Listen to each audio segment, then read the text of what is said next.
Paula, as well as North Balloon.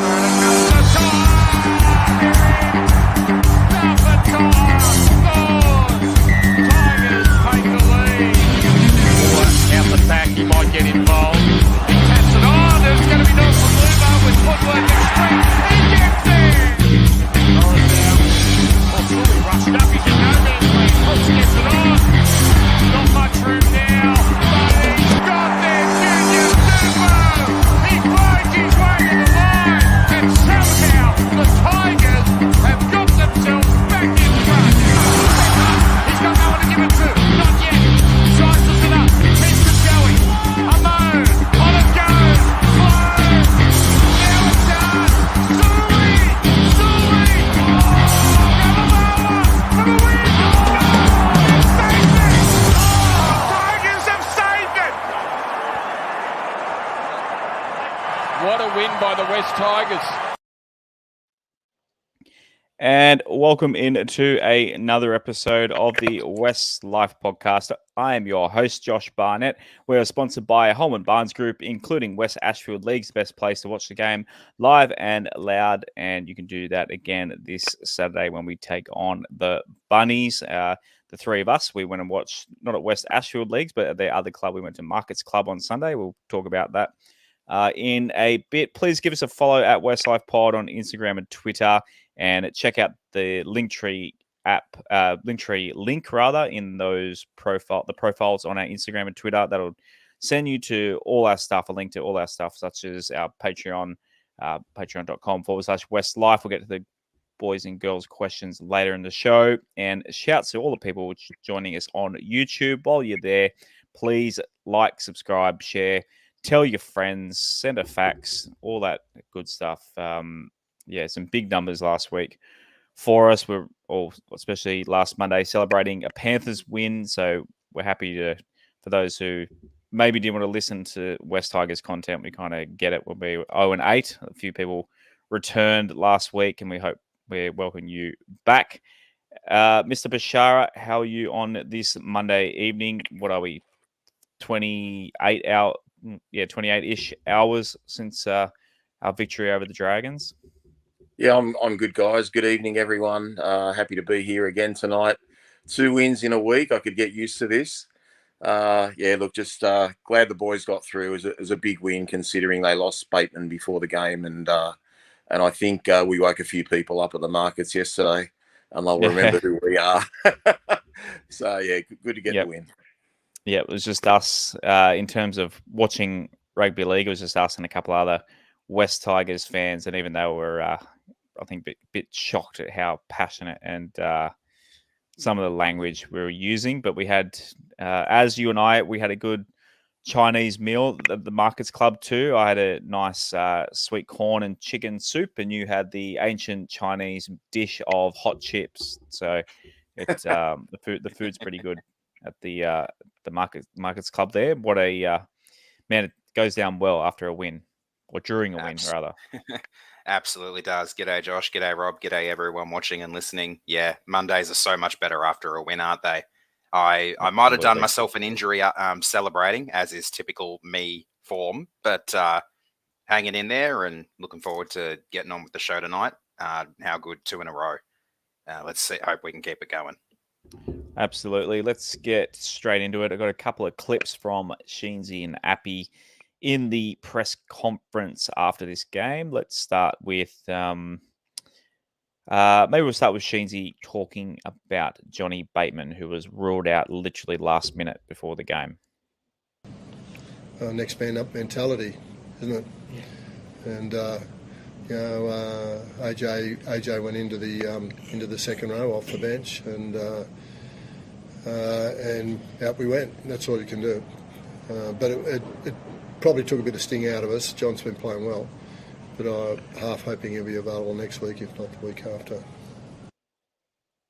So, Rob, it's good to hear from Sheensy that he expects him to play against the Bunnies, but the three of us, when we saw him basically getting undressed as the boys were about to run out, we were a bit worried for Bateman being out. He's been an absolute godsend this year. Yeah, look, it was a huge loss. Obviously, the boys weren't prepared for it, happening just prior to the game.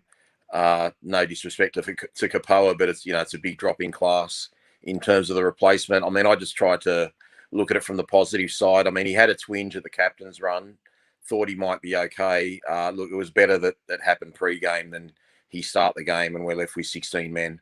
So, look, hopefully he'll be right for South. So I think, given it's John Bateman and we've got a week to go. I don't think you recover from a hamstring so quickly. So I reckon he'll get the week off this week. But I'm sure he'll be named, but I'd expect a late change.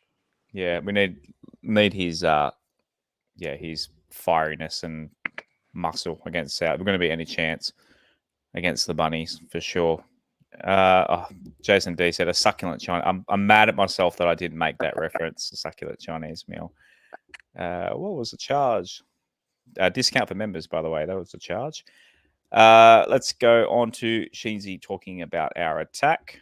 Because that can go any way. We had a couple of efforts just before half time with Appy as well that we could have scored. So we're creating a little bit more than just the handful of points. So I'm happier with that we're getting better and better and better at actually getting the ball across the line, which, as you know, activates your energy as a team when you're scoring. So my attitude to that. So I'm pleased that we are getting some points on the board and missing just every now and then a couple that we probably could have and should have, or unlucky not to have type efforts in tries. Rob, obviously the red zone was part of the issue. Sheensy reckons our attack is improving. I mean, we only scored 18 points, three tries. Yeah, 3 tries. 3 tries each, wasn't it? Yeah. So, do you think our attack is getting better, or do you think it's just on the back of maybe not great opposition or a bit more patience? What do you think it is? Personally, I think the attack was getting better. I thought the right side attack, in particular from the middle of the field, was getting better. What I was critical of was I just felt we shut up shop to a degree when we got to 14. I just didn't think we pushed the issue. In particular, Brandon Wakeham kicked a beautiful, like a perfect 40-20, and the set after it was absolutely diabolical. And I'm not a fan of this dying with the ball on the last tackle, especially when there's so much time left in the game. Granted, we ended up defending and winning, but you leave the game to chance. Like I mentioned last week, we left the game to chance against the Gold Coast last year, and something unlucky happened, and Madden missed the ball and they fell on it, and it could have happened again yesterday with a freakish try at the end to Ravalawa. So I just think there's nothing wrong with our attacking kicks. Like, we forced 2 goal line dropouts in the first half. Stafford Toa's try was from an attacking kick. All our kicks were really good. I just didn't get why, when we were 14-4 up, why we died with the ball twice in the red zone. Like, as just someone who just loves sport, I mean, if I was on the St. George team, I would say, what do I want the Tigers to do now? I don't want them to kick. I just want them to die with the ball. So I just think we have got more points in us. I thought Luke Brooks and Wakeham combined a couple of times together on the right edge, put Noffa down the line for a break, who he ended up darting back inside. We did some really good things. And obviously, we got that scrum where Noffa got the try with a nice little sort of scrum move from Wakeham to Buller, who juggled the ball before getting it out there. So we couldn't have executed that 8 weeks ago. So definitely it's improving, but I just think we take too many settlers in the red zone. We need to have probably 3 good shots at the team in the opposition in the red zone, not sort of, maybe 1, possibly 2. We're just doing too many forward hit ups, whether it's Clem, whether it's Steph, whether it's Twal. There's just not enough, there's just not enough variety there, but it is improving in my opinion.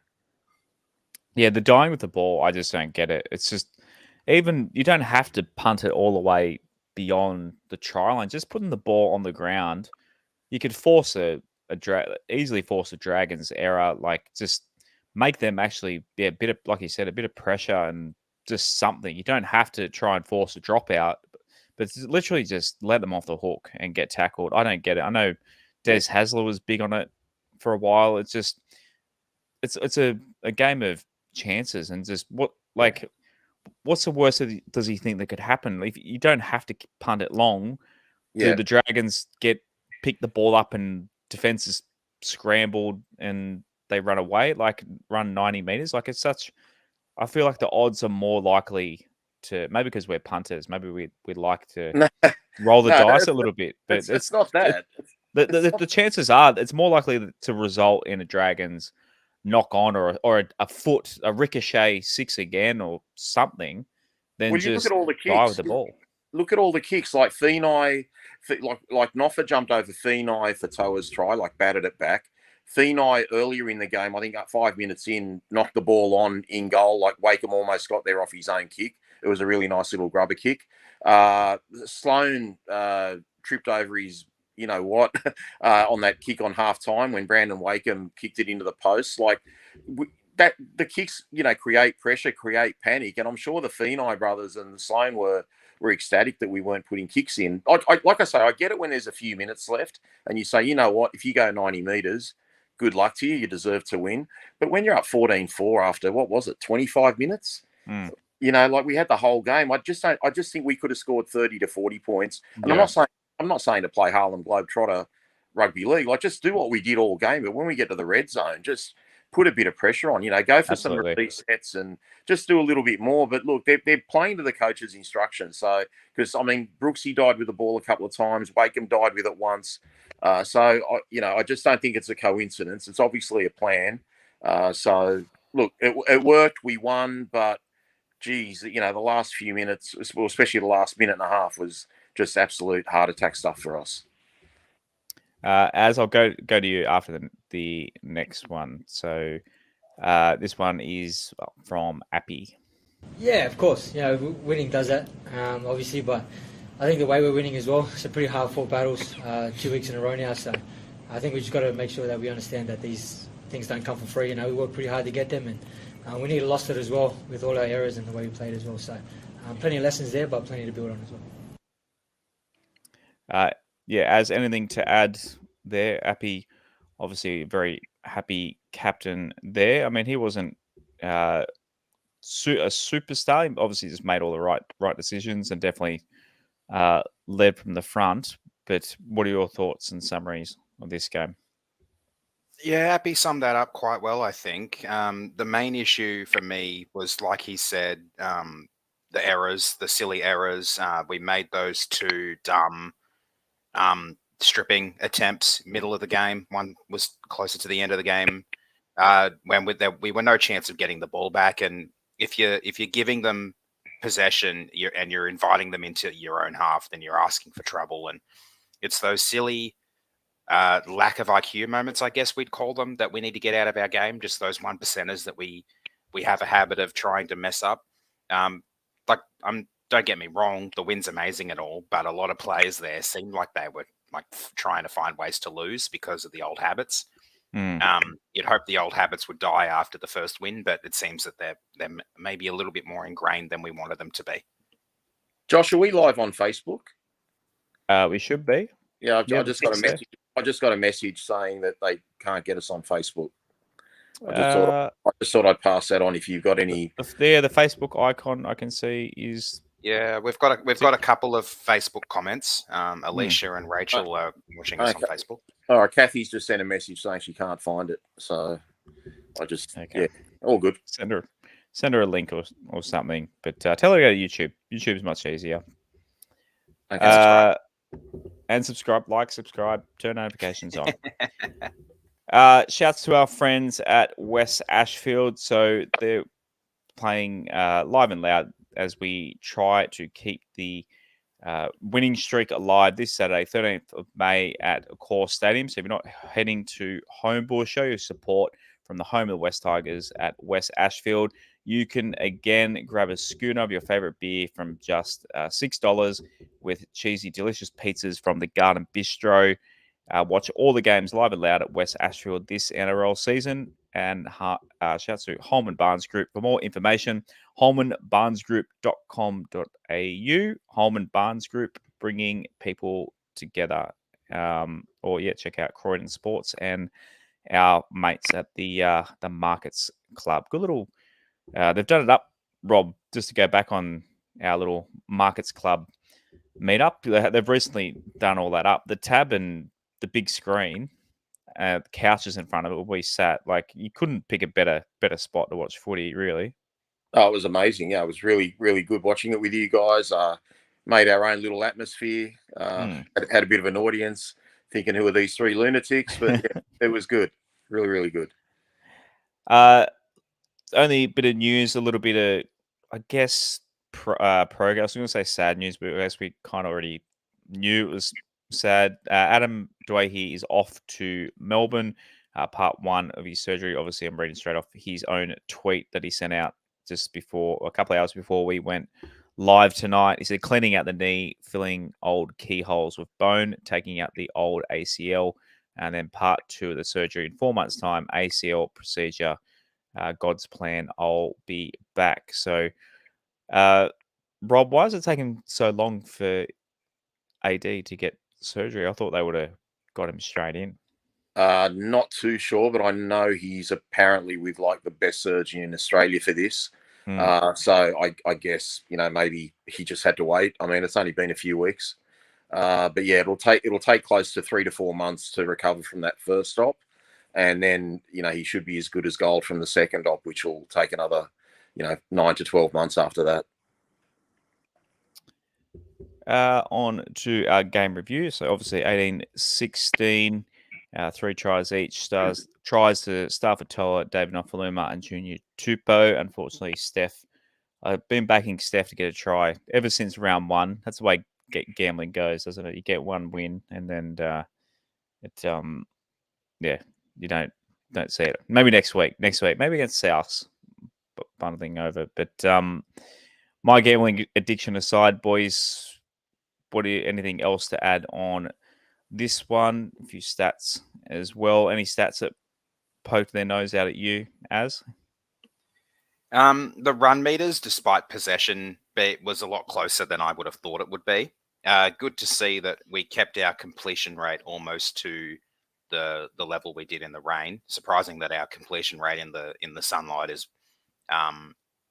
worse than it was in the rain. You'd think it'd be the other way around, considering the deluge that happened after our game finished. But yeah, I mean, I think they only made 4 or 5 errors, so it wasn't an overly poor game with the ball in hand from our boys. I think a couple of those errors came off failed kick returns, where the drop ball that led to their Dragons' first try. And the fact that really all 3 of the Dragons' tries came from dumb mistakes that we made is, I guess, both a positive and a negative thing. Because it was, like I said before, you invite them into your half, you give them possession, they're likely to capitalize. But the fact that they didn't score any tries outside of us making silly mistakes, they did have a few calls go their way that were rather questionable in my opinion. But overall, really solid performance.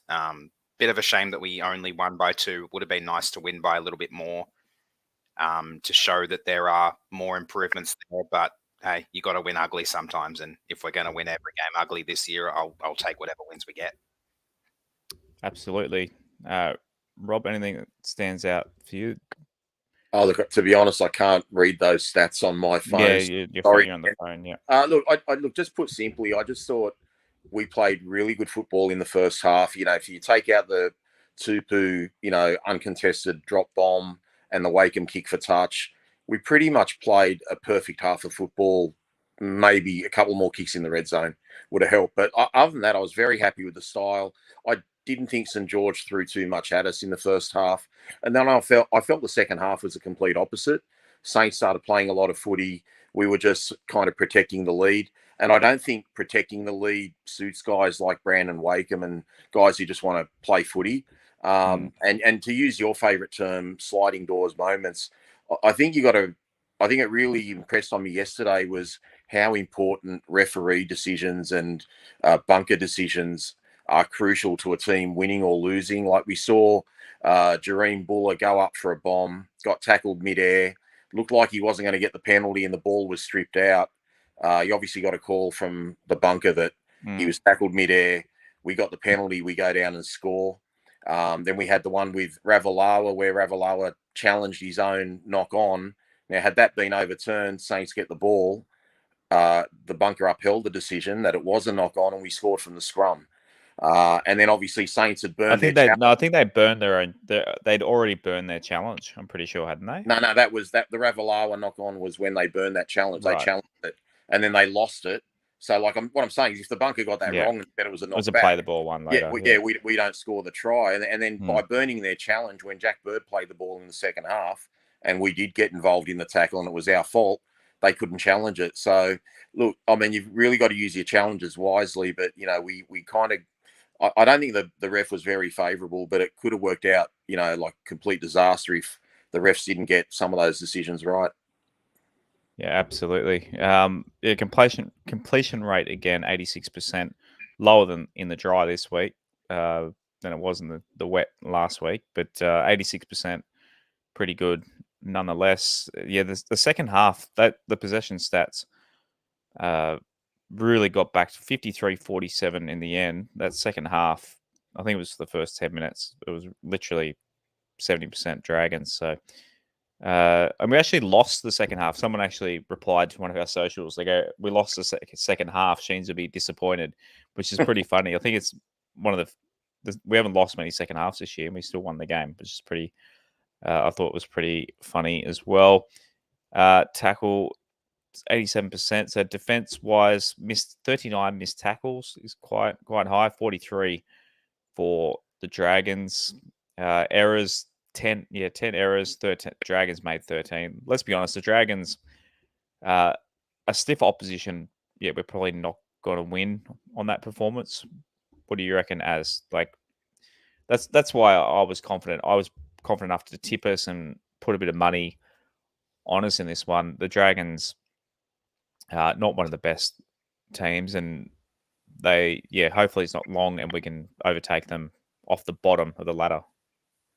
Yeah, well, they were coming off a losing streak of their own, I think. 4 losses by a combined 11 points or something before that one. So they've been thereabouts in their games, but they're like us, they were losing those crucial moments. And I think that's kind of what worked out for us in the end.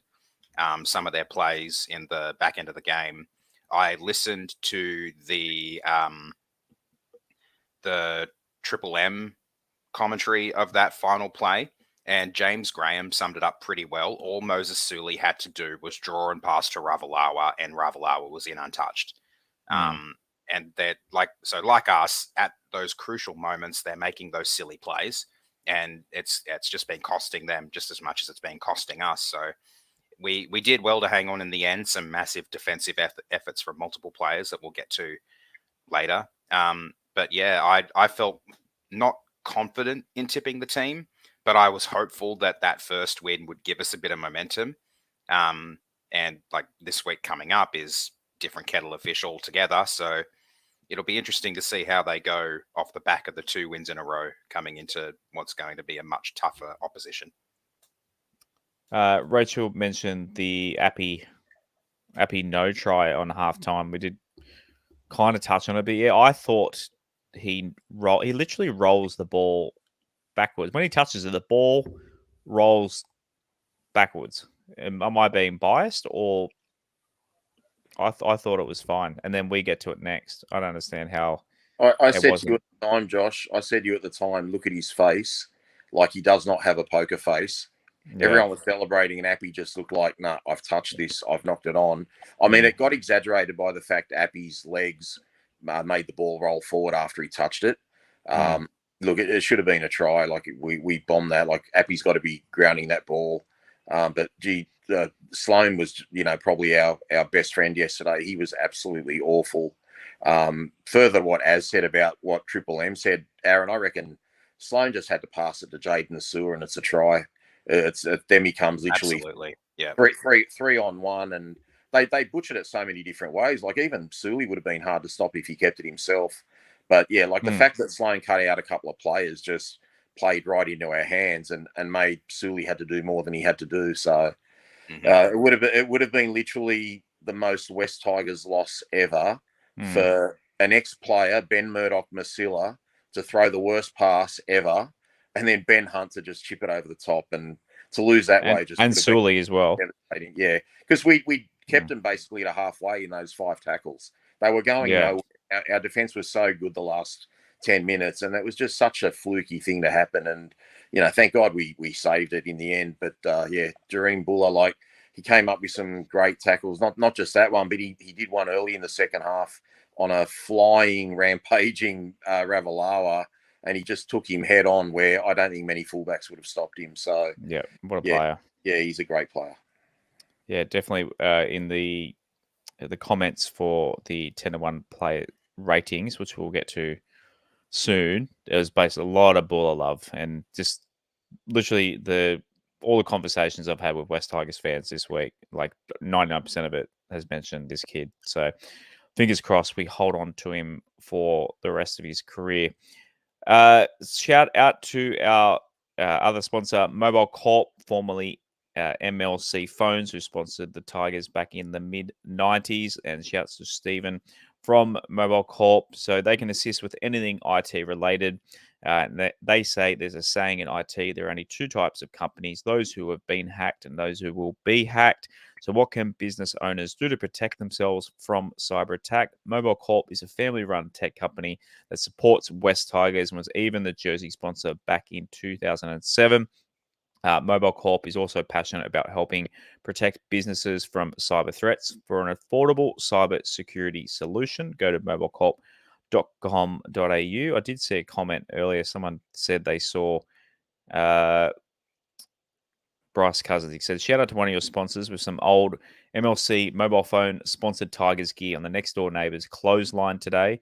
And then Jason wrote back, were you stealing her knickers off the line? So I thought that was pretty funny. I did see that in the comments. But shouts to your neighbours too. A couple of MLC phones, jerseys, obviously celebrating the win. A lot of West Tigers gear getting around, definitely around town at the moment.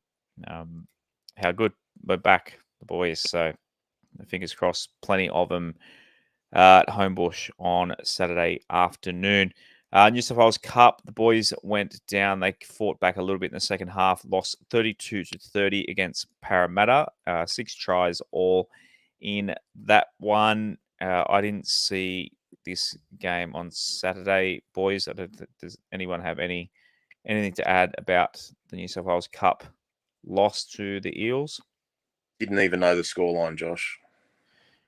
Yeah, it's hard when it's not on TV and we can't actually watch it. So they're playing at North Sydney Oval in that double header.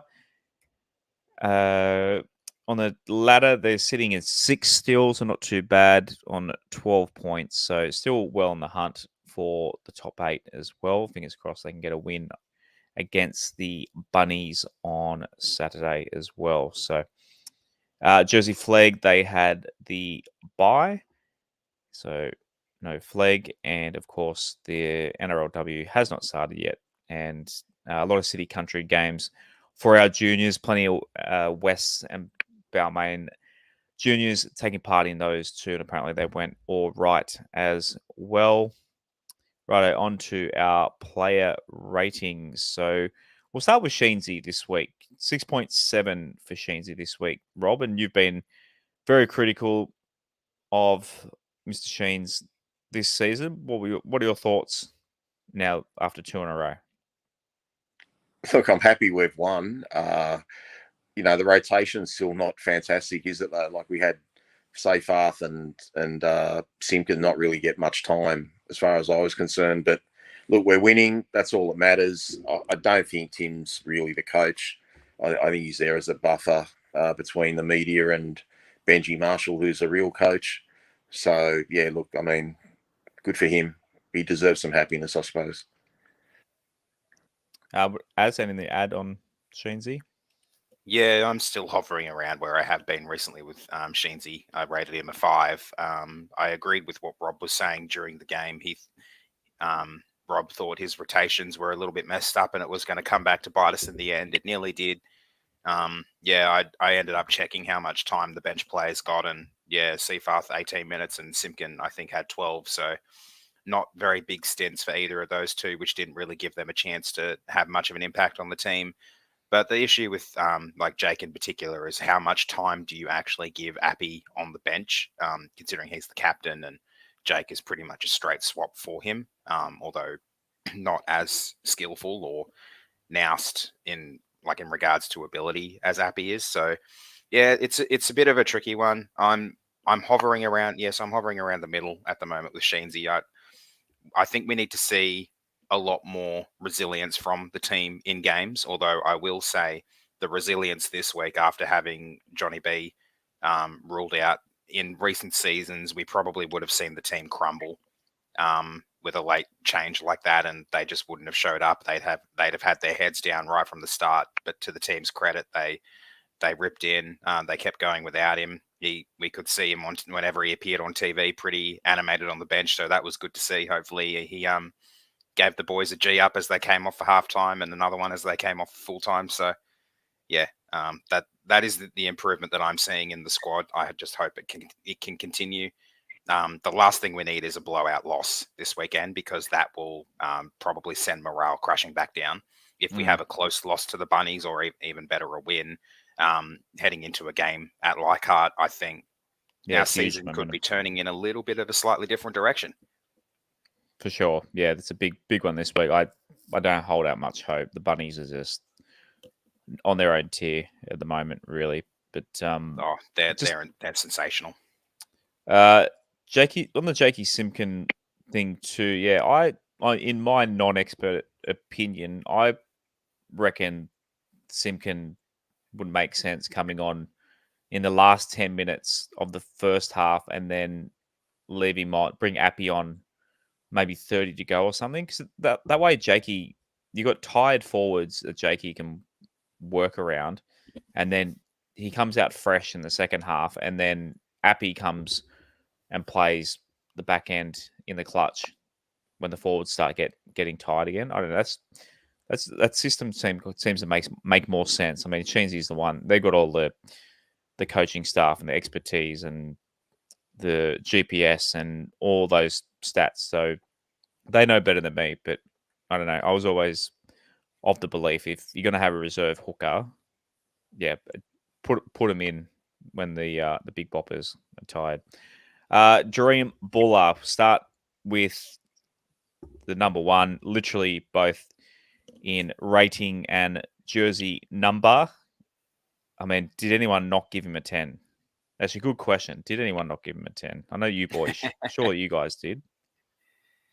I just want to say Jason D's comment there. How many players am I going to give a 10 to this week? To be fair, Jason, I only gave out 3 last week, so it wasn't that much of the team.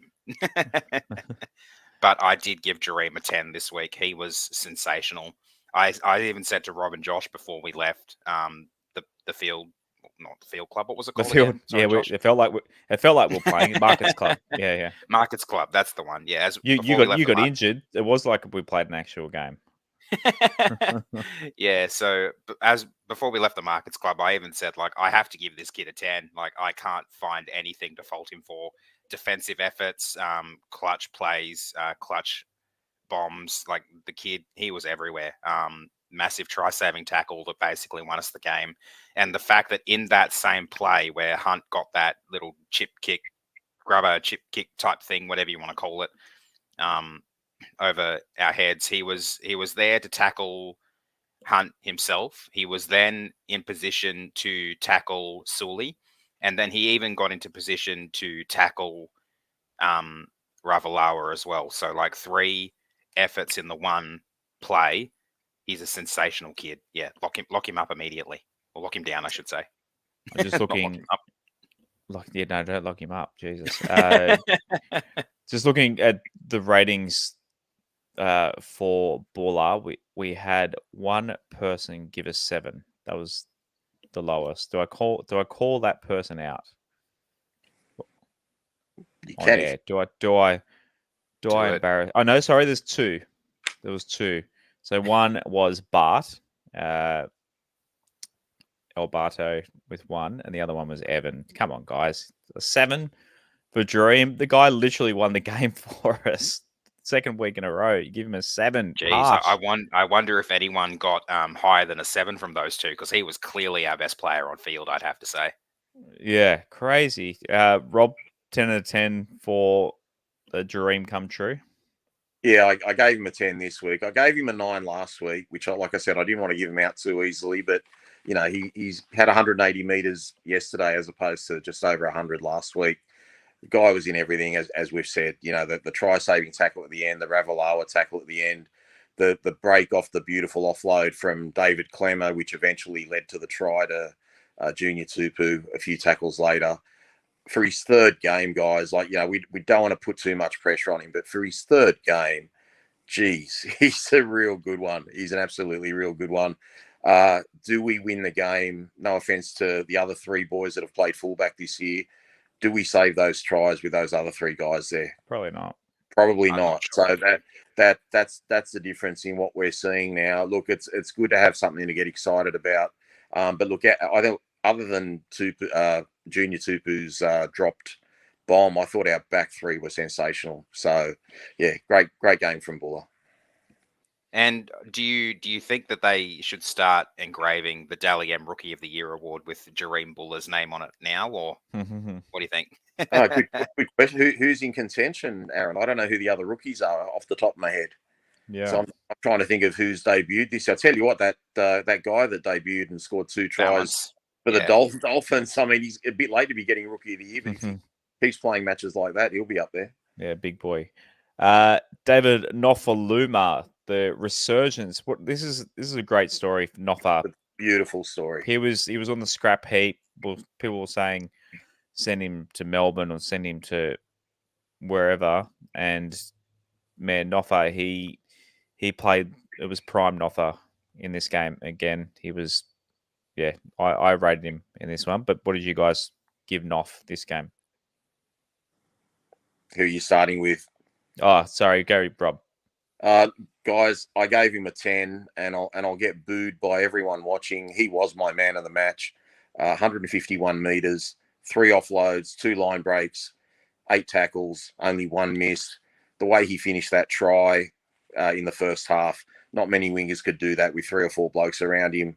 It's absolutely prime time Noffa. The hit ups he did when we needed them back in the back end of the game. One in particular where he threw an offload to Seyfarth late in the tackle count that got an extra 15 metres. Another one when it just looked like he was going to walk him 80 metres to the try line. He just kept chugging away and got to about the 40. The guy's on that vintage form that earned him the big contract a few years ago. So, look, it's definitely an attitude adjustment. It's so good to see. I thought he'd never see first grade this year after getting dropped, and it's just an absolute pleasure to have Noffa back being the Noffa that we love. Shouts to Paddy Sills too, the man with our friend with the Nofaluma tattoo. He'd be feeling a little bit better these days with the Nof resurgence. So maybe we'll get another one now. As thoughts on Nof? Yeah, I agree with pretty much everything Rob said, although I still say Jareem was my man of the match. I've given Noffa a 9. I'd love that, the defensive efforts, he's there a lot more now. He's not jumping out of the line anywhere near as much. And when he does, or when he's out of position, he's making the tackles stick more often. So I'm really impressed with Noffa, and hopefully, at least while Charlie is injured and out, he keeps performing. He keeps helping us get those wins. I don't think I actually mentioned before. Dream Buller had 9.3 average. David Nofaluma 8.2 on to Stafford Toa, who scored another try. He's scored in 4 different games this year now, or 3. I feel like he's been scoring nearly every week that he's played. I only thought I think 2 tries, isn't it? Did he score against Penrith? Scored against Parramatta, the intercept. Okay, the intercept. Okay, and he scored against Manly. Yeah. Okay, so it is 3. Last few weeks, anyway. I think he's been great. I think he's been given a 7.1 here, which is probably about right. But I think he's been really good for us, and might not have been in our best 17 if we had to pick him at the start of the season. Obviously, Naden, not there at the moment as well. But man, of the two centers, he's definitely that played yesterday. He's definitely the better one. As Yeah, you're 100% right. Yeah, for sure.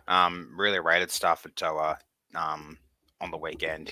I gave him a 7 as well. I think the 7.1 is pretty bang on as well. Yeah, really happy with what I saw from him. He's there where he needs to be. He's putting in the efforts as well. We'll get to the other center shortly, but I'm nowhere near as high on him. So Neither out of of our two centers, finals. it was pretty good. Rob. Yeah, I agree with everything you guys have said. Josh, he wasn't in our best 17. We thought he could do a job as a backup fullback as he did last year. He was pretty safe under the high ball, could chime in, but we never thought he'd be a starting centre. That right edge is really looking solid. Like they did nothing down the right edge, like the Feeney brothers, which is the St. George left edge.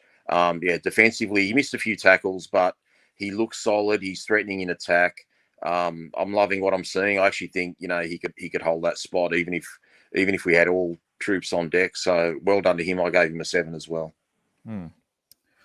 On to that other man, Tommy Talau.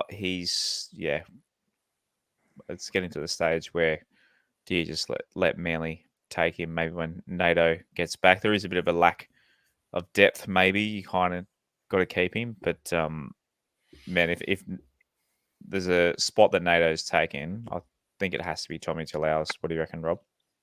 Yeah, he was awful. Sorry, guys. I mean, I know he's run 100 metres. I think the official stats say he missed 3 tackles, but I mean, do they count the tackles where he didn't even get a fingertip on Moses Suley? Because Suley absolutely owned him down that right edge of St. George's yesterday.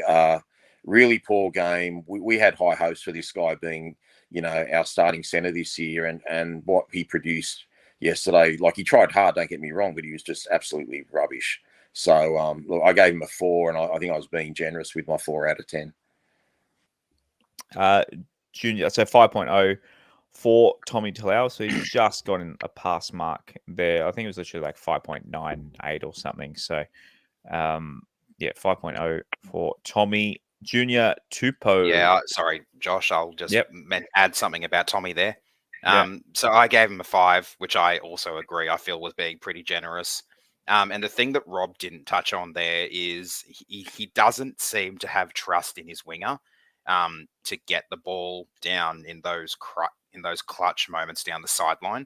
I think we blew probably 2, maybe 3 tries because there were multiple times where the ball had gone out towards his wing, and he just didn't pass the ball out to Junior. He didn't try to draw a defender in, and so to make more room for Junior. It just looked like he didn't trust him because he went to ground with the ball more times than I think he probably should have.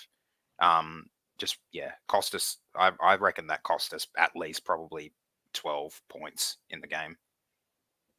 Yeah, for sure. There was one break. I think it was when we were behind, and he literally didn't even seem to turn his head and look for Junior. Like, it was just, it's that might have been the one in the first half after the Dragons scored before. Possibly, I think it was like a play or 2 before Brooksy kicked it. Yeah. Sorry, Az, forgot to get you in that one. Junior Tupou, right. 7.4 from the punters. What did you give him, Az? Yeah, I gave Junior an 8. I really enjoyed what I've seen from him. I haven't paid too much attention to the stats, but I think he was one of our better backs. We saw big things from him. He debuted Magic Round against the Cowboys last year, and I don't know, he scored a hell of a try to shake off as many players as he did, which I thought was one of the most impressive things that he's done so far in our team. And that try essentially won us the game because that was the final scoring play. So it was a monster effort, that one. It was great. Yeah, it was. Yeah, that step was literally like something out of a cartoon, like the Three Stooges. All how many defenders did he beat? I think 3. I think the step full 3 of them, and then 2 attempted to tackle him, and one of the 3 that he duped came back in on it as well. So he beat 3 originally, and then I think he beat 3 when he was attempting to ground the ball. So yeah, it was huge. Rob, anything to add on Junior? No, I gave him a 7 as well. I mean, obviously the drop ball in the first half led to Ravalawa's try, but guys, I honestly think he dropped that ball because he could see clear daylight if he caught it. Because it was like if he'd have taken that ball, he was going to be off for a pretty decent break. But look, he could have got involved a little bit more. But 124 metres, he's a beast when he carries the ball. That try is no easy feat what he achieved. But look, really promising signs. And as we said, gosh, 4 to 6 weeks ago.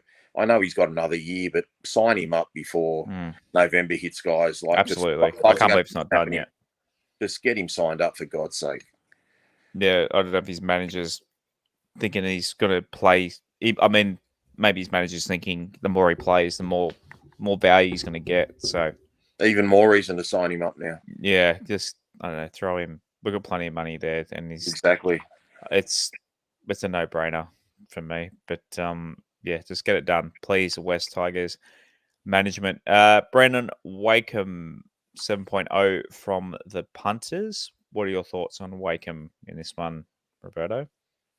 Guys, I loved what he did. As I said earlier in the show, I think when we're defending a lead, he's just kind of a bit of a passenger, because we're not actually playing, really attractive football. But every kick except that one for touch was fantastic. Like he did the 40-20, he did the grubber kick that led, the 2 grubber kicks that led to dropouts. One should have led to a try, possibly 2. He did that perfect goal line dropout that literally went 10 metre over the sideline. That got I don't know if he meant to do that, but yeah. No, he probably didn't, but there was just under 20 minutes to go, and that was a momentum changer for us, and we went up the other end of the field. Sliding doors moment.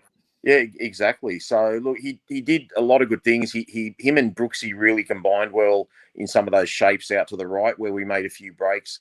He obviously from the scrum move, he set up the try to Buller to get it to Noffa. So he did a lot of good things, but unfortunately people are going to just keep thinking of that kick for touch.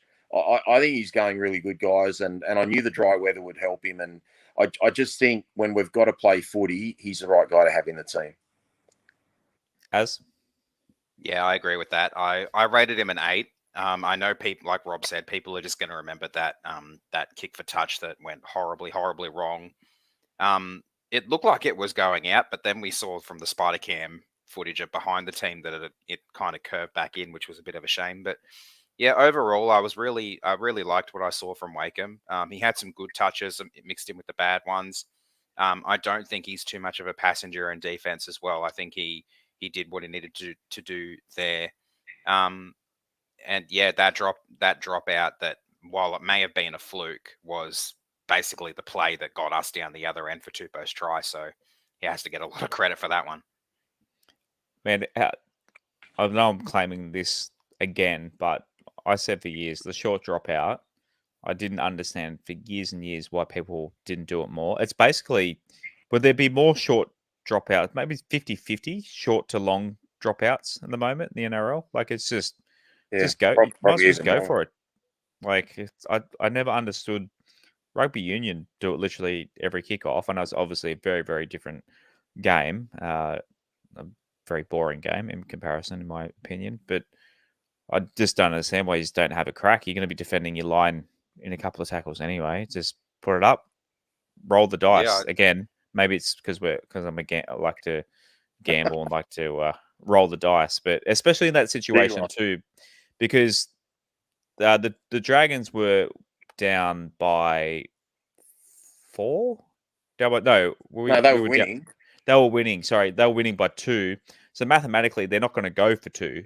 So exactly. Even if he fucks it up and doesn't go 10 or whatever, unless was it against the Titans last year when it bounced just as it crossed the plane, someone picked it up and scored. Was it that against the Titans? That was, I think, was it Suncorp? The year before with when Ben. I think last 3 years are a blur. That was 2020. Had them travel 10 meters or something. Yeah. It was 2020. That was 2020. It was the second game after the restart of the season. Because it was like round 4. Where it just bounces over. Benji kicked a field goal to get us ahead, and then they went the short kickoff, which I think a lot of us thought the ball didn't travel 10 meters. This was a dropout. Oh, goal line dropout. Yeah, we did a goal line dropout, And literally, as it crossed the plane, I'm pretty sure it was the Titans picked it up and walked over the line because we were like going up for the ball, completely missed it, thinking it wasn't going to go 10, Yeah, and I he can't got it. He got remember. it like just as it crossed the plane and strolled over. I probably got rid of I some can't of that remember that Darty. Josh, I don't remember it. There's been that many comedy of Yeah. errors the last few years. Yeah. Definitely not. We're up to our old friend Brooksy, 7.4 from the punters. I think maybe probably would have gone a little bit higher from Brooksy. I thought he was good in this one. What do you reckon, Rob? Guys, you'll laugh at me again, and I'm sure most of them out there will laugh at me as well. I think it was his best game. I think it was better than the Penrith game. He literally picked the perfect time to run the ball. He had 116 meters, but it wasn't the stereotype Brooks where he just gets the ball and there's nothing doing. He just runs for the sake of it. He ran at the right times when there was space, when there were gaps.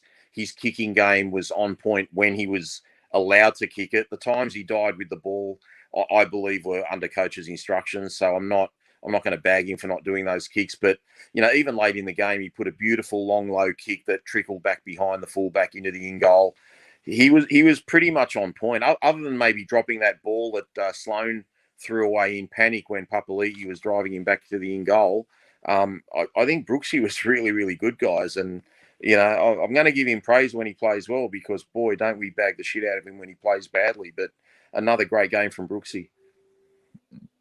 As? Yeah, I agree with Rob for the most part. I wouldn't say the game was better than the Penrith game, but I can see why Rob thinks that. For me, his kicking game sort of went a little bit more downhill in the second half, and because most of the second half he put up those bombs where nothing's really going to come from them, instead of like the crossfield kick that got us that first try, which was a sensational kick, by the way. But one thing Rob didn't touch on as well, I want to touch on his defensive efforts. Some of his one-on-one tackles, I think he made one on Ravalawa in the second half that was a monster tackle as well. Yeah. He did one on because Suli, he ran around Talau. He basically saved Talau's ass. Is that probably the one you're talking about? Suli. He absolutely smashed him. Yeah. Yeah. Like I haven't seen. Do you have his tackling statistics there, Rob? Or yeah, I do. He made 20 tackles, missed 5. Okay, so he still missed a few, but the ones he made them count for the most part. So I think that's what's most important. The fact that he's not normally known to be a guy who tackles one-on-one, and I think he made maybe 3 one-on-one tackles, and that one on Sully was probably the most important of them all. Nick said in the comments, is Brooks playing for a contract? Look, you could... It is. Maybe, but he looks like he's not... I wouldn't say he's trying harder. I would say that he's more just doing more things correctly. I don't think he ever tried to not to make mistakes or make wrong decisions and that sort of thing. I think he's just playing smarter footy, not necessarily going out there and trying to be a superstar. If anything, he's not forcing it, Josh. He's just letting it. And that's actually been better for him. Yeah, if the gap's there, he's taking it. If the gap's not there, he'll pass it out to someone in better position. He's just playing a lot more sensibly. And maybe playing with Appy, he's starting to learn to play with Appy a bit as well, as maybe Appy's help starting to really like give him a bit of freedom and kind of take a bit of pressure off him, because he does look like he's playing with less pressure now and playing like he did last week. Maybe we will get a consistent performances from Brooksy, and who knows, maybe an island of a certain type might fire back up. But what were you going to say, Az? Do you guys think he's trying to run the short side plays a bit more than he probably should be? Well, he positions himself there, so he's probably got no choice but to. But no, I think he's just more balanced, Aaron. Like I said, I mean, look, he had a great game against Penrith, but I mean, it was basically his kicking game. I mean, wet conditions don't really, suit playing footy. I just like what he did yesterday. I thought most of his kicks were right. Like those bombs you're talking about, Aaron, we were like just inside St George's half. So there wasn't really much choice for where he could kick to. And and he mixed it up a bit. I mean, some went to Fenai, mostly went to Ravalawa. But I just liked what I saw. I just feel like the pressure is off him a little bit. Maybe getting that win against Penrith's helped that. But to be fair, I thought he played reasonably well against Manly, except for the drop ball that cost Josh some money. but he's played pretty well for 3 weeks in a row. So, just because we lost that game doesn't mean he played badly. I just think for the most part, he did a lot of good things. I gave him an 8, by the way. I don't think I mentioned that. And just on Brooksy as well. Likewise.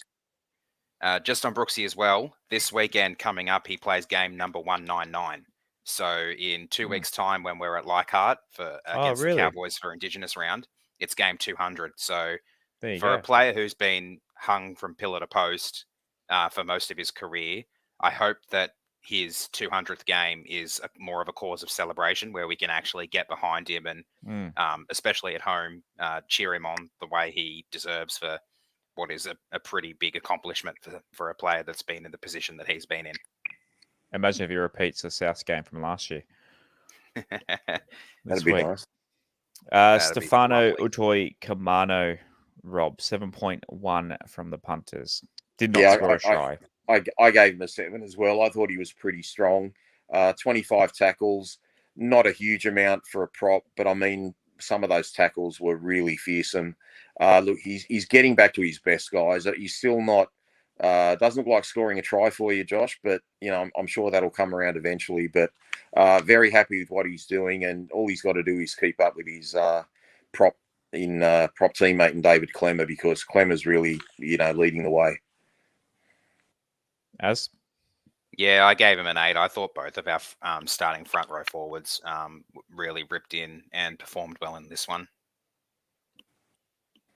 Api Coruscant, the skipper, 8.1 from the punters.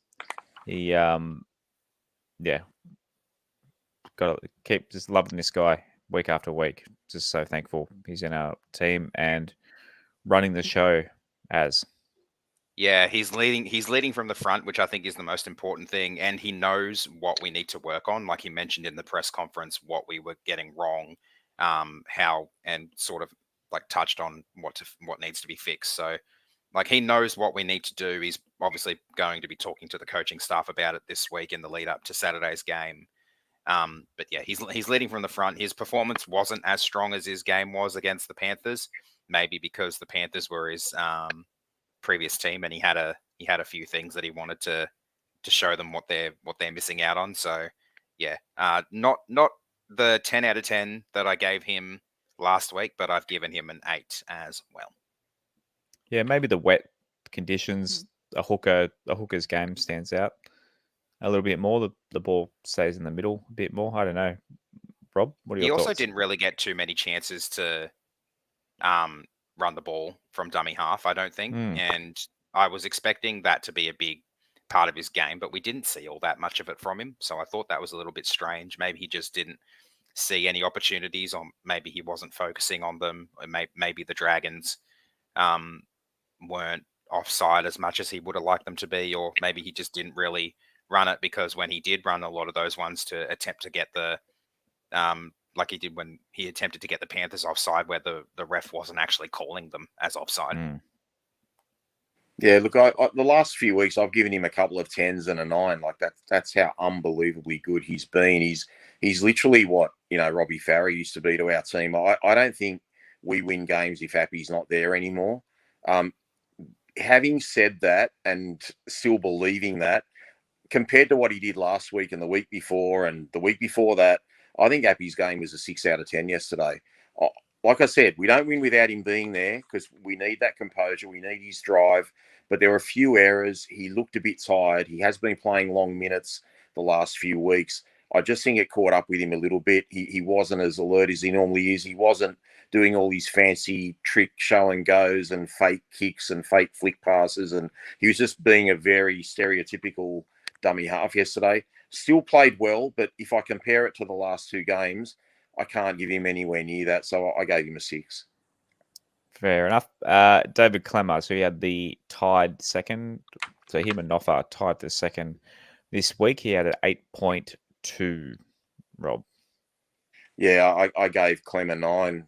everyone knows how much I love this bloke. 173 metres, a couple of offloads. The one I mentioned in the second half to Buller that eventually led to the try to Tupu. Guy's a beast. He's in Origin form. He's playing big minutes, and he's another bloke that we just have to have there, and we can't win without him. Eventually we're going to have to sort out his workload, but he just keeps producing. He's literally been playing well every week. I cannot say he's had a bad game this year. So another outstanding game, and as I said, I gave him a 9. Has? I gave him a 9 as well for pretty much all the reasons that Rob mentioned. He's an absolute monster in the front row for us, and I think although we didn't want to lose Jacko, I think Clem is well and truly playing the role that we need him to. Like Rob said, we still need to work out his workload and find the balance that works for him and the team as a whole. But yeah, overall, really, really, really good game from Big Clem. Isaiah Papali'i, 7.3 for the edge-back rower. As were your thoughts and the ratings for Papa? Yeah, I thought this game was pretty well set up for Isaiah to really stamp his place in the team with a similar role to what he played at Para in attack. But we didn't really get to see that. But what we did get to see was his defense and how in those he was the other player in those plays late in the game that was doing everything he could to defend our way to the win. He was there to attempt to tackle Sully and Ravalawa in that final, that frantic finish to the game. So, yeah, we're not seeing what we want to in attack from him yet. We're not like the Para version of him, but his defense was quite good, and he still made a decent amount of meters. I think he crossed the 100-meter mark as well himself. So, yeah, I've given him. What did I give him? I gave him an 8. Rob? Yeah, I also gave him an 8. Those meters, Aaron, 117 meters, 33 tackles, tackled himself to a standstill. We mentioned earlier when he nearly, he was shunting Tyrell Sloan into the in-goal area, which almost led to a try. Kind of threw a really nice pass in the second half back on the inside, which I think Tupu ended up cleaning up. Look, the guy's desperate to win. He played himself to exhaustion. As Aaron said, that last little frantic finish with a minute and a half left, he was there in the thick of it all. So loving his effort, loving his production now. We're starting to get, value for money, and all we've just got to do is get him over the try line a bit more.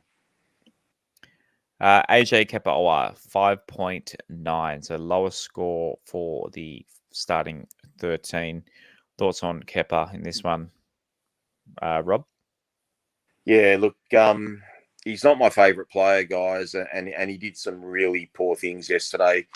To be very, very fair, he did 2 or 3 really good things as well, but the poor things are just, they're just so dumb. Even if they're not, really, for example, the late hit on Sullivan. I mean, it wasn't that late. What if Sullivan throws a dummy and decides to run it? I think those sort of penalties are a bit, rubbishy, but he's just got to get the junk out of his game. I mean, he went to kick a ball half an hour after the ball had left, and he kicked Finai.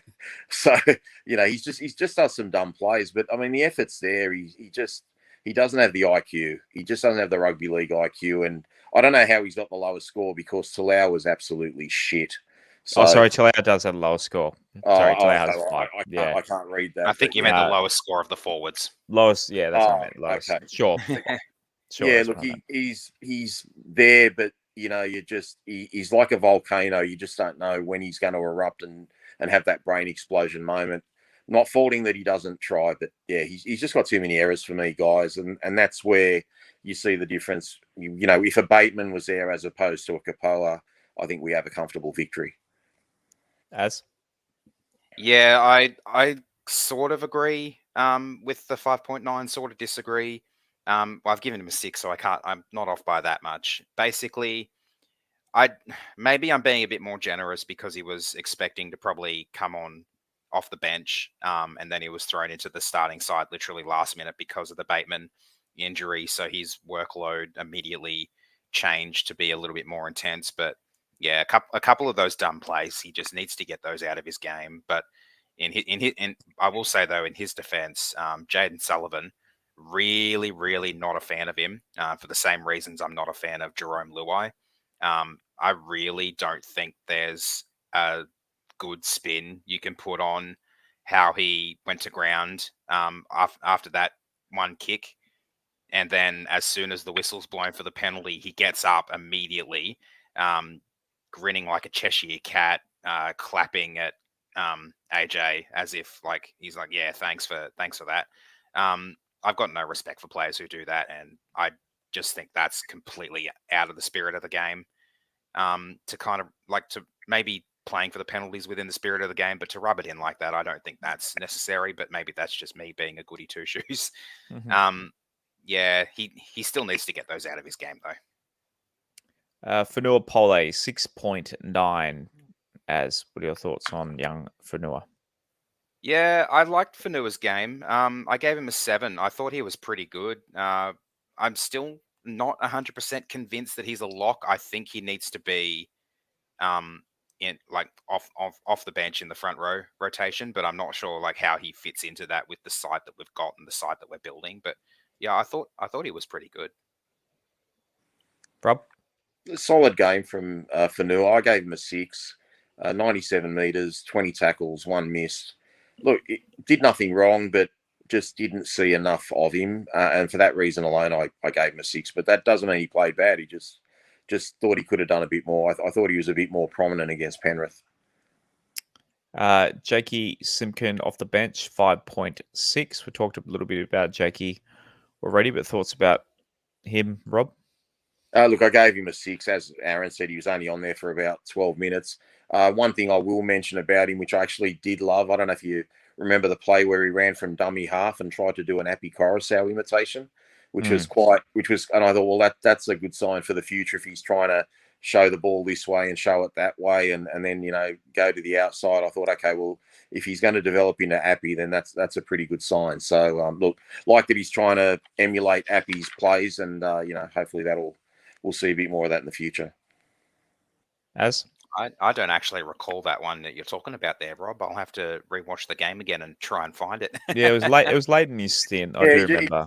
He showed the ball 2 ways. Like he ran to the right and he showed the ball like directly to his right, and then showed it behind him again. And it was just an Appy Coruscant lookalike move. Yeah, righto. I'll rewatch again tomorrow morning and see if I can spot it. I'll have to have a look at like when he actually came on the field though. So. Yeah. But yeah, for the same reason as Rob, I've given him a 6. You can't really fault a player who only got to play for 12 minutes while Appy was literally off having a smoko. Joff and Gowie, 6.5 from the punters. As yeah, not Joffa's best game. I gave him a 7. I still think he adds good value to our pack. He performs well when he's in there, but yeah, it wasn't his best game compared to seasons gone by, but yeah, so 7 for him for me. Rob, it's definitely a bench of reliability when you think Simpkin, Offengowie, 12, Safer, not necessarily game changers, but yeah, solid performers. Now that I think of it. That said, he had almost 100 metres. He only had one offload, but I don't know if you saw it the same as me, guys.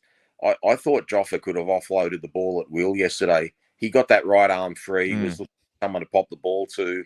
Most of the time, just took held the ball and went down in the tackle. But I actually thought he could have played a lot of second phase had he chosen to. So I'm actually seeing quite a bit of promise there, and it was he played quite within himself. So plenty to like about what Joffa did, and like he's a permanent fixture in our 17. As I've already talked about Joffa. Oh, sorry. Alex 12. Alex 12, 6.9. Rob. I thought Twally played really well. I gave him a 7, but I thought some of his runs were really strong. I should point out he actually missed a tackle yesterday, which is very un-Twally like, but he made 44 and he made 130. He made 134 meters. But like some of those How many minutes did he play for that 44 Aaron's tackles. probably all over that, but I'd say he played big minutes because when he came on, I remember saying to Aaron at the time, He'll play the rest of the game. I've got a feeling he's going to play the rest of the game. Just about, I think he almost did.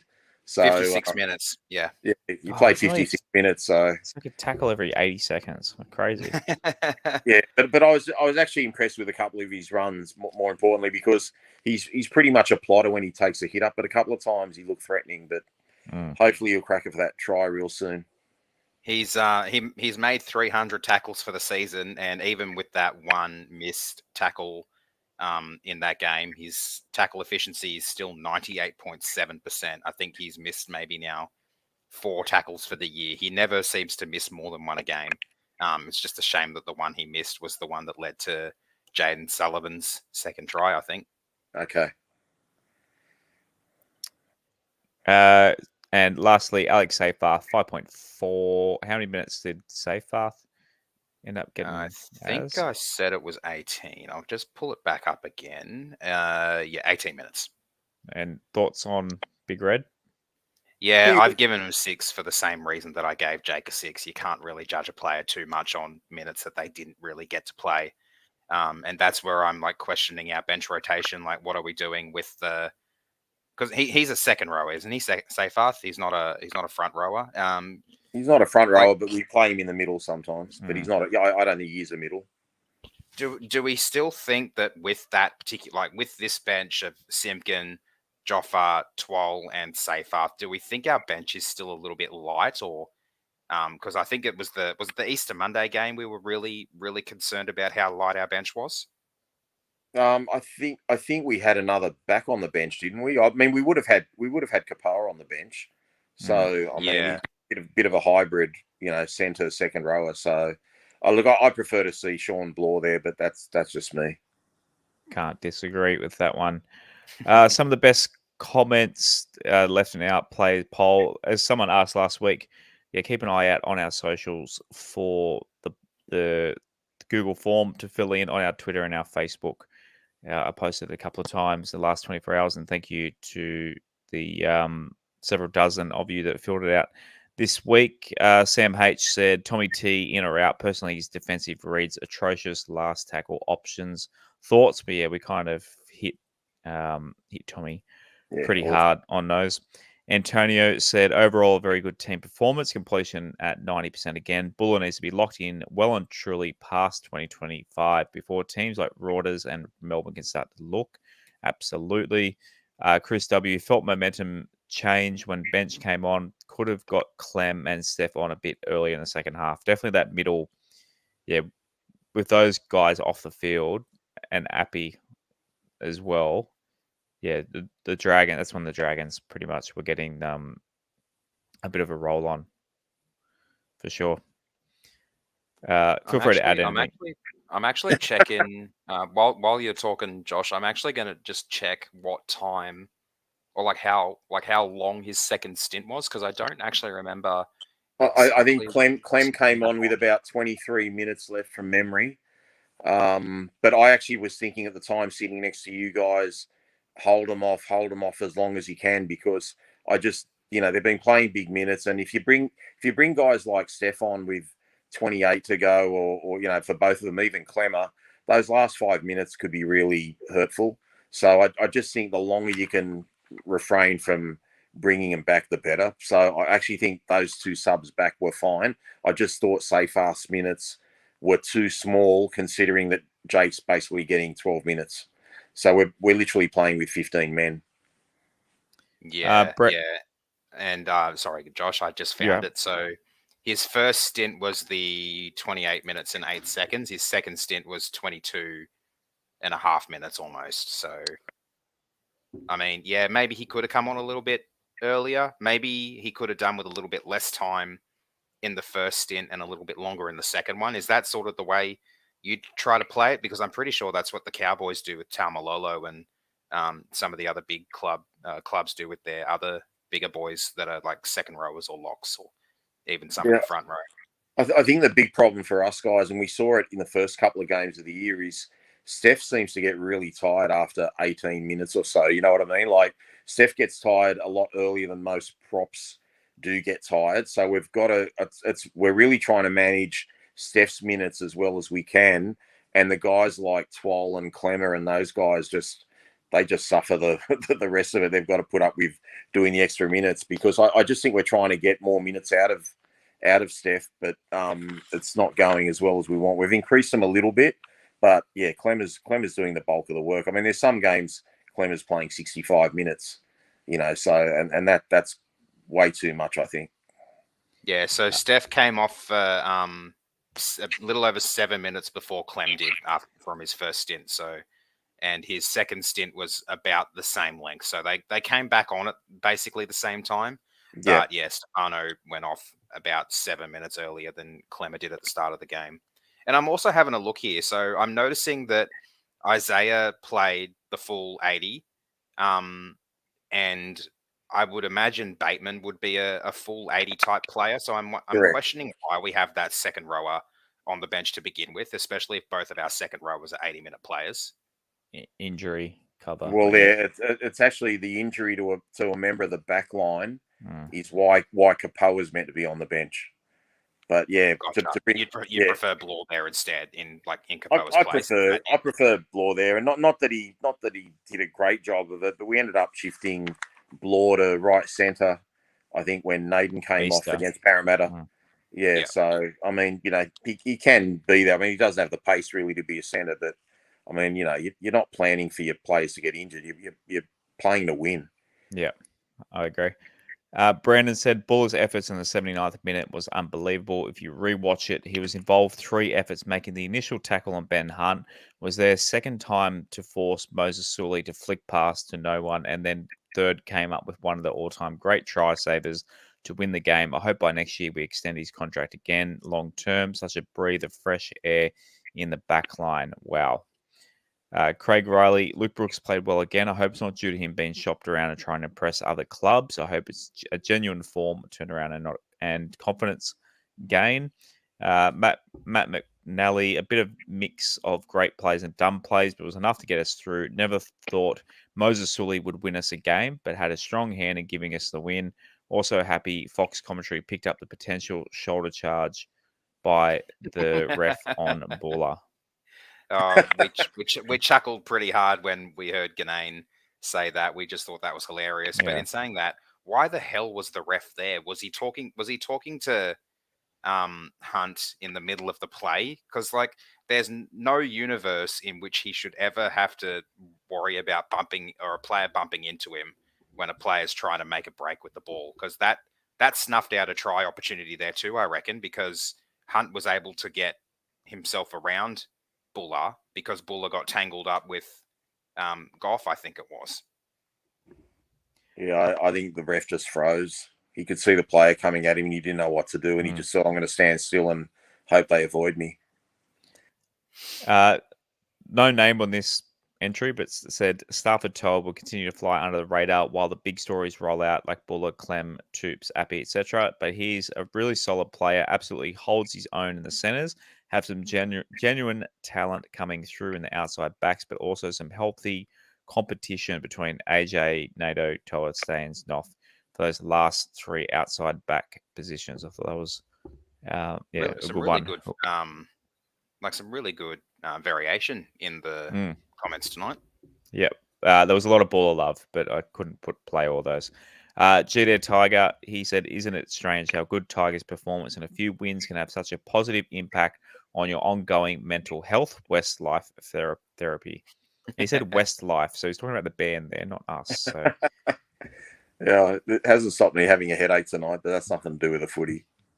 Nathan Beasley, Wakeham's missed kick for touch was the turning point of the game. Instead of piling on the points, the Dragons scored that set. Definitely, I think we run away with it. If look, it got him back in the game, but I'll repeat what I said earlier. We're up 14-4 before the Wakeham kick for touch. We were in the red zone twice, and we never kicked the ball twice. We just passed it, and I think Talau took one tackle. I'm not sure who took the other tackle, but we were 14-4 up with 2 good attacking sets in the Saints red zone and did nothing. So, yes, it got St. George back in the game, but was it a turning point? Maybe not, because we should have been up. We had chances before that kick for touch. So I'm not going to totally buy into that because I just think it wouldn't have mattered. Even if we found touch and went down the other end, we probably wouldn't have put a kick up.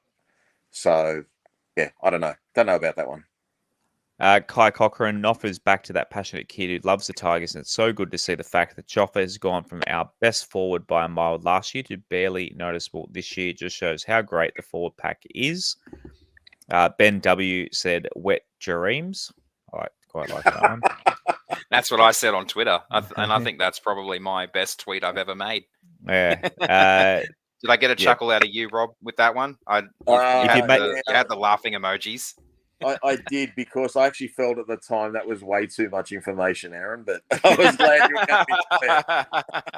a bit of a hint with these. If you make me laugh, I'll probably put it up on there and read it out. When is the coronation of King Baller? That's from Steve. Anyone watch the coronation Saturday night? No, me neither. chance.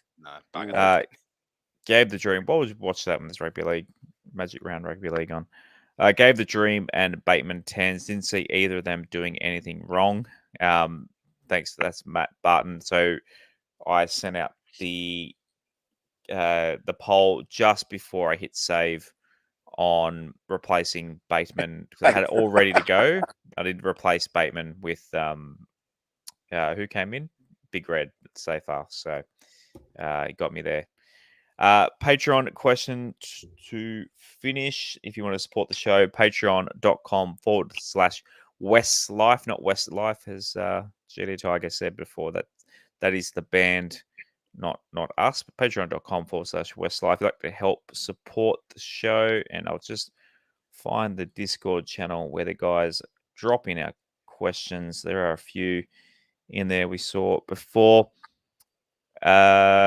Tim Colgate, what do the boys need to do before we as fans think they have a chance of playing finals?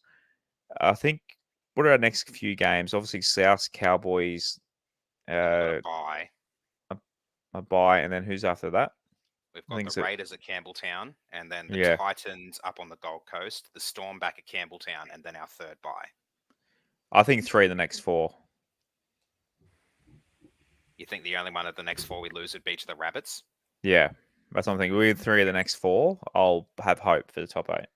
I mean, that's still 8 points in the next 5 weeks in that case, with the bye in there as well. Plus, there's another bye coming up. So basically, everyone gets buys, so it doesn't really matter. But yeah, I think 3 of the next 4. 7 rounds. If we got 10 points, maybe 12 points out of those 7 rounds, that's a big flip. Big flip. Yeah, we're 2 out of 7. Sorry, we're 2 and 7 now. So you want to kind of get it back to parity before you're really thinking finals. Well, we've had 10 rounds, but we've had a bye, so we're 2 wins, 7 losses. 10. You need to go 10 and 5 from here to be 12 and 12. Yeah. So look, it's a pretty big ask. But look, we beat South last year. I mean, in one of the meetings with a much worse team than us. Although, granted, I don't think they had Latrell the first time we beat them. If we beat South, I'll 100% be on the 2005 repeat. I'd be the same. And look, I mean, I think we've never lost to the Cowboys at Leichhardt, have we? So, not saying that, except for the only went first and no, we lost to them at Leichhardt with Tommy Rodonicus. The Rodonicus. Oh, of course, we did too. Yeah. We did too. That's right. Other than that, no, they haven't beaten us there since 2001 or 2000, I think it was. Yeah. Well, I think all those games were winnable that you mentioned, except probably this week, to be fair. Ben Ellis said, is Buller a better buy than Suwali? So he's put up both their Wikipedia pages. So maybe he's saying because Buller's a bit younger. I don't know what the... Buller's older, I think. Suwali, I think, may only just... 2002. Yeah, he's 1 year older. Suwali's only 19. That's insane. Yeah, he debuted early. The Roosters had to get permission for him to start playing at 17, I think. I don't know. Time will tell. It's all hindsight, isn't it? They'll both be good players. They'll both be good players. It's just a shame Swale's going over to Union. I think he'd have a very, very bright future ahead of him in the NRL. 100%. But bit of a shame, but one player we won't have to play against, so that's always a positive. Yeah, makes the Roosters weaker. That's always good. Baxter VB69, who's the young gun we're apparently chasing? I think he's referring to the Buzz Rothfield rumor that he's calling it. We're speaking to the manager on what could be the biggest signing in 10 years or some bullshit that red-faced wanker was tossing out there. I would know who they got in mind, Josh. Like if it's that big a signing, I cannot fathom who it would be. To be brutally honest, how often can you take Buzz Rothfield shush, like in his Saint Sinner and shush? How often can you take his shush seriously? Yeah. Not very often. Just so Jason said, Josh, I think there's more of a chance of you being coronated than us making the semis. Maybe hit me up, Charles. I'll see what we can do. Lastly, Michael 87. Did you think the new signings at the club would have changed the attitude of the players this quickly? I really thought it was more about the coaching than the actual players. But look, I think whether we make the finals or not, I think the boys are playing with a lot of heart, with a lot of commitment. I know, some people have mentioned, we've only played recently with a bit of commitment. The commitment's been there all year. I think even when we got flogged by Brisbane, just sometimes you're just not good enough. So look, happy with the effort we're putting in. I just think we've got to play smarter, and like we can't have those Tom Talau, stripping the ball on the fifth tackle, or AJ Kapoa, taking out a kicker just needlessly when we're in control of the game. So we just got to cut out those dumb errors and that sort of lack of game awareness, rugby league IQ, as we keep calling it. I mean, we could finish the year, let's say, with 9-10 wins from here, miss the semis, finish like 11th or 12th or something, and that's still a massive turnaround from the start of the season with the 0-7. And if we do finish with, I'd say, 8+ wins, there's a lot to build on there next year, with potentially maybe a couple of extra signings, a couple of the young guys promoted. Buller locked up on a contract as well. And yeah, I think I wasn't saying this at the start of the season, but if we don't make the finals now, and we finish around that 11th, 12th mark, I think I wouldn't say a successful season, because it's not. In no way is it a successful season, but it gives us more to build on than what last year's. Yeah. It gives us more to build on than what the 4 wins, 20 loss record last year did, and what an 0-7 start to this year did. But we're starting to find out a bit about ourselves too, because there's, like we thought earlier, we thought Noffa was, finished. We thought Starford was just a reserve grader. You look at who played yesterday, guys. Like, our backline's normally our weakness. Our halves are playing good enough. Our back three are playing good enough. If we had Naden and Toa there this week, for example, and Bateman back in the side, that starting 13 is as good as we're going to get, to a degree. No offense to Adam, but like, Adam could come in for one of the halves. I'm just saying that's a really good team, and I think that would trouble most teams in the competition, and that's exciting. So I want Naden to get back on the paddock real quick, and I think we can really have a good finish to the season. Naden's back from his suspension after the bye. Yeah, so we've got to, what's that, 2 more games we'll be without him. Yep. Lastly, one of our Benji Marshall tier patron gets his rant of the week, Shane Coet. He says, "Hi guys, sorry I couldn't make it to the watch party. Would have loved to be there. Definitely, definitely, Shane, come to the next one. Come watch it and have a succulent Chinese meal with us as well. I'm happy we got the win. Buller again was a sensation, but I must admit I felt a little hollow after it. After the first 20 minutes, I thought we really had turned a corner and we'll continue from where we left off in Bathurst. We moved the ball well and looked dangerous. Then comes the second half. What happened? Back to clunky one-out runs, and we did nearly everything to lose it. Saints improved, but we continued like we did. We could have really put Saints to the sword. Saints were shit. Again, I'll take any win at the moment, but if Cleary holds that ball last week and Sully takes the line on yesterday, we are 0-9. We still have a lot of work to do. Yeah, fair enough. But you could also say we should have won Manly, but won Luke Brooks' catch away from beating Manly as well. Sliding and doors. then being moment. 3 and 6. Yeah. So we've been in the game, every game except for Brisbane. the one I flew to Brisbane for. So our next show, well, long show, 90 minutes tonight, but man, when we win, it's much easier to talk and enjoyable to talk. So we'll be back Wednesday night to preview the Bunnies clash this Saturday afternoon. So join us on Facebook and YouTube. And boys, anything else before we say goodnight to Big Dog? I just want to give a quick shout out to my brother from another mother, Jason. Happy birthday, mate. 49 years old today. You'll be an old fart next year. And guys, I know this might not sound, like you might think it's off the cuff, but I think we're going on about Buller a lot. I think the thing with that play, a minute and a half left to go yesterday, I think most blokes that don't think about their rugby league would have probably put a shoulder charge on Ravalawa.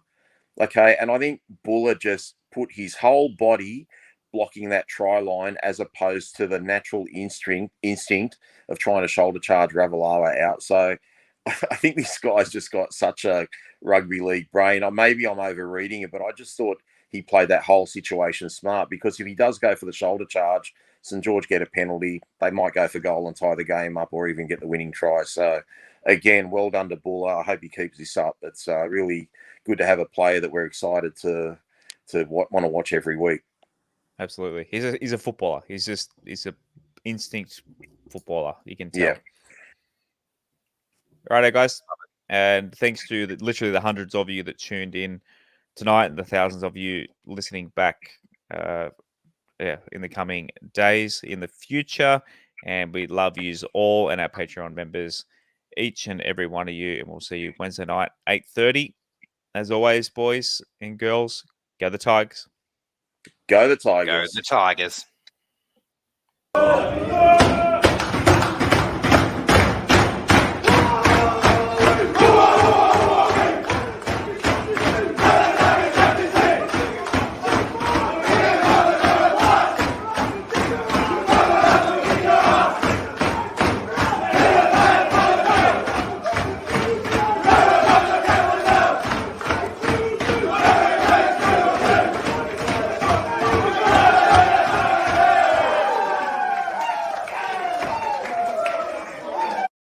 Thanks for listening to another episode of the WestsLife podcast.